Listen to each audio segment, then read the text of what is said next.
Rumah Kostan Belanda, Bab 2.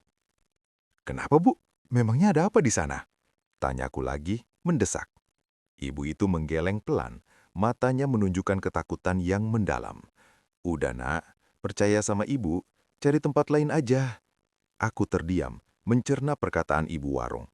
Ada sesuatu yang aneh di sana, di balik gang dengan gerbang berkarat itu. Tapi apa? Rasa penasaranku semakin membuncah. "Tapi Bu, kenapa? Saya benar-benar butuh tempat kos sekarang." Ujarku mencoba membujuk. Ibu itu menghela napas panjang. "Dengar ya, Nak, Ibu nggak bisa cerita banyak. Tapi tempat itu punya cerita sendiri. Banyak yang bilang nggak enak, sering kejadian aneh-aneh." "Kejadian aneh? Maksud Ibu?" Aku semakin penasaran. "Udahlah, Nak, jangan dipancing. Ibu nggak mau ikut campur. Yang penting kamu hati-hati. Jangan sampai menyesal." Ujarnya, lalu berbalik dan sibuk melayani pembeli lain. Aku berdiri di sana, terpaku. Kata-kata ibu warung terus berputar di kepalaku. Kejadian aneh? Cerita sendiri? Apa yang sebenarnya terjadi di rumah kos di seberang sana? Aku menoleh ke arah gang itu. Dari tempatku berdiri, hanya terlihat gerbang besi yang berkarat dan jalanan sempit yang gelap. Tidak ada yang istimewa, tapi entah kenapa bulu kuduku mulai meremang. Aku memutuskan untuk mengikuti saran ibu warung. Mungkin lebih baik mencari tempat lain yang lebih aman dan nyaman, tapi rasa penasaran sudah terlanjur menguasai diriku. Aku ingin tahu apa yang sebenarnya disembunyikan di balik gerbang itu. Sudahlah, nggak mungkin juga ada hantu atau apa. Gumamku mencoba menenangkan diri. Mungkin cuma cerita-cerita orang iseng aja. Aku menarik napas dalam-dalam, lalu berjalan menuju gang itu. Jantungku berdebar kencang. Aku merasa seperti memasuki dunia yang berbeda, dunia yang penuh misteri dan bahaya. Pof, Hanafi. Dengan langkah ragu, aku memasuki gang sempit itu. Suasana langsung berubah. Udara terasa lebih dingin dan pengap. Bau lembab dan anyir menusuk hidungku.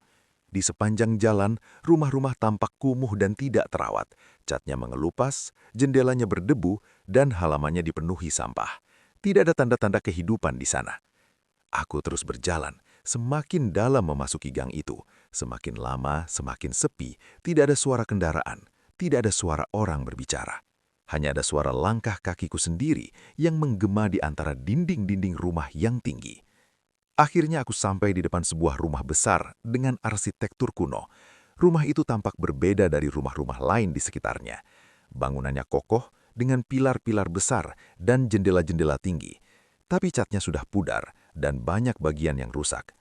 Di atas pintu gerbang tergantung sebuah papan nama yang berkarat. Aku mencoba membaca tulisannya, tapi sudah tidak jelas. Hanya terlihat beberapa huruf yang membentuk kata Belanda. Rumah Kostan Belanda? Gumamku membaca sisa-sisa tulisan di sapan nama itu. Aku menelan ludah. Inikah tempat yang dimaksud ibu warung? Tempat yang punya cerita sendiri? Tempat yang sering terjadi kejadian aneh? Aku memberanikan diri untuk masuk.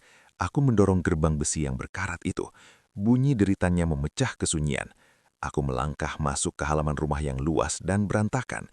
Di tengah halaman terdapat sebuah pohon beringin besar yang menjulang tinggi. Daun-daunnya rimbun, menutupi sebagian besar halaman. Di bawah pohon itu, terdapat sebuah ayunan yang tergantung dengan tali yang sudah lapuk. Aku berjalan mendekat ke rumah itu. Pintu depannya tertutup rapat. Aku mencoba mengetuk tapi tidak ada jawaban. Aku mengetuk lagi, lebih keras. Tetap tidak ada jawaban. "Permisi, apakah ada orang di rumah?" teriakku. Sunyi, tidak ada jawaban. Hanya suara angin yang berdesir di antara daun-daun pohon beringin itu. Aku mencoba memutar gagang pintu itu. Ternyata tidak terkunci. Aku membuka pintu itu perlahan-lahan. Bau apak dan debu langsung menyergapku. Aku melangkah masuk ke dalam rumah itu.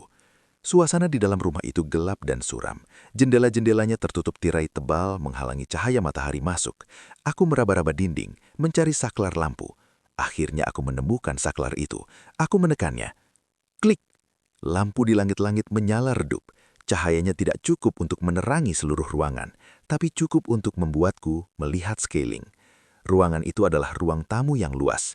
Di tengah ruangan terdapat sebuah meja kayu besar dan beberapa kursi yang berdebu. Di dinding tergantung beberapa lukisan tua dengan bingkai yang berkarat. Aku mencoba membersihkan debu yang menutupi lukisan itu. Setelah debunya hilang, aku bisa melihat gambar yang ada di lukisan itu. Gambar itu adalah potret seorang wanita cantik dengan gaun putih panjang. Wanita itu memiliki rambut pirang dan mata biru yang indah. Wanita itu tersenyum padaku. Senyum yang aneh, senyum yang membuatku merinding. Tiba-tiba aku mendengar suara langkah kaki dari lantai atas. Suara itu pelan tapi jelas terdengar di tengah kesunyian rumah itu. Aku terdiam, membeku. Jantungku berdebar semakin kencang. Siapa di sana? Apakah ada orang lain di rumah ini? Suara langkah kaki itu berhenti. Sunyi.